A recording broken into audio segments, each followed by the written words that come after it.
बिहार प्रांत के बक्सर जिले के चौसा इलाके में मंगलवार रात एक शादी समारोह उस वक्त खौफनाक मंजर में बदल गया जब वरमाला की रस्म के दौरान मंच पर खड़ी दुल्हन को सरेआम गोली मार दी गई। नगर पंचायत चौसा के मल्लाह टोला में नंद जी मल्लाह के घर चल रही शादियों में खुशियों का माहौल था। बारात बलिया जिले के सुलेमनपुर गांव से आई थी। स्वागत हो चुका था, गाने बज रहे थे और मेहमान जयमाला का इंतजार कर रहे थे। दूल्हा दुल्हन जैसे ही स्टेज पर आमने सामने आए तभी एक नकाबपोश युवक भीड़ में घुसकर लड़कियों के बीच से होते हुए मंच तक पहुंचा और अचानक दुल्हन पर फायरिंग कर दी। तेज संगीत के बीच चली गोली ने कुछ ही सेकंड में जश्न को चीख पुकार में बदल दिया और दुल्हन खून से लथपथ होकर मंच पर गिर पड़ी। नमस्कार, आप देख रहे हैं इंडिया और आपके साथ मैं हूं प्रियांशु मिश्रा। 18 वर्षीय दुल्हन आरती की शादी बलिया जिले के सुलेमनपुर गांव के युवक से तय हुई थी। बारात पूरे धूमधाम से पहुंची थी। स्वागत, नाच गाना और रस्में चल रही थी। जयमाला के लिए सजा स्टेज, तेज बजते शादी के गाने और मेहमानों की भीड़, सब कुछ सामान्य था। दूल्हे ने मुस्कुराते हुए आरती को स्टेज पर बुलाया। जैसे ही वरमाला की रस्म शुरू होने वाली थी तभी एक नकाबपोश युवक भीड़ को चीरता हुआ स्टेज के पास पहुंचा।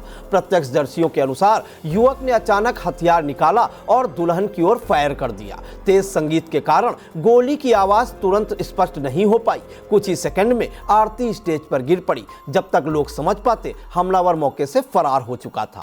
घायल आरती को तुरंत सदर अस्पताल ले जाया गया, जहां से उसकी गंभीर हालत को देखते हुए उसे वाराणसी रेफर किया गया। इलाज के दौरान आरती की मौत हो गई। अस्पताल ले जाते समय आरती ने बताया था कि उसे दीनबंधु ने गोली मारी है।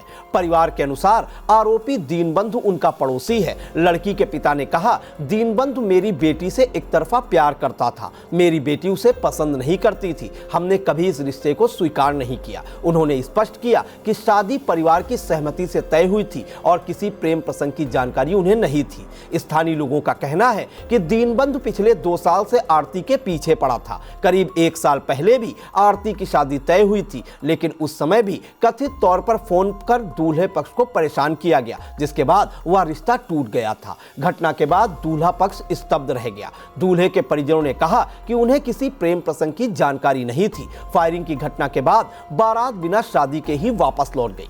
पुलिस ने आरोपी के पिता रमाशंकर चौधरी को हिरासत में लेकर पूछताछ की है। रमाशंकर ने कहा कि हमें नहीं पता था कि मेरा बेटा लड़की से प्रेम करता है। अगर जानकारी होती तो समाज और प्रशासन के सामने हाथ जोड़कर शादी कराने की कोशिश करते। ऐसी घटना की नौबत नहीं आती। मुफस्सिल थाना प्रभारी चंदन कुमार ने बताया कि प्रथम दृष्टया मामला एक तरफा प्रेम का प्रतीत होता है।